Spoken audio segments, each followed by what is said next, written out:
In front of us here is the structure 3, which in this phase seems to be a little Pictish building.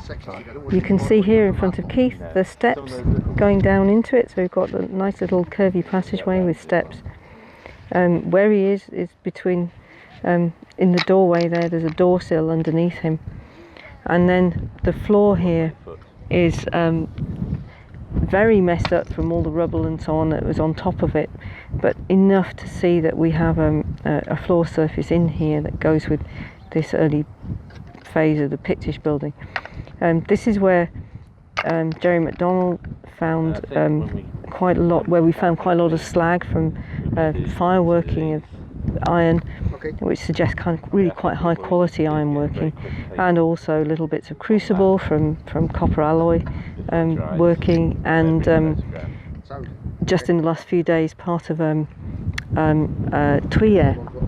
from the clay that goes around the hole where the bellows go in when you're doing when you're smelting the ore. So it's quite a lot of concentration of metalworking around this building, and we're taking magnetic susceptibility samples and soil samples and so on to try and understand this better.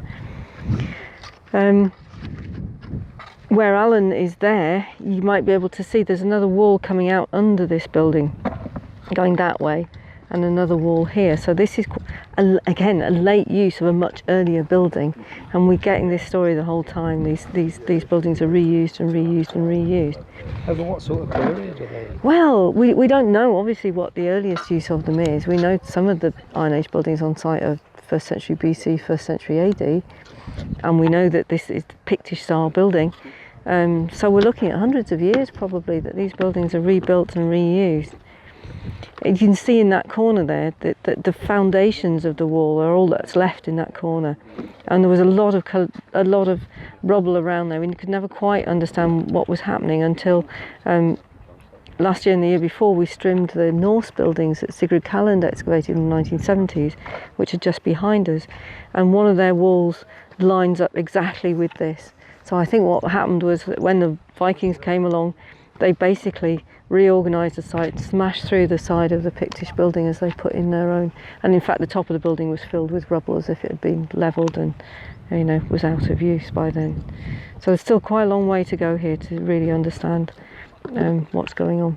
How many more years do you reckon? I don't know. I wish I did. But we'll do what we can, because it's all, it's all disappearing into the sea. So, we'll rescue what we can.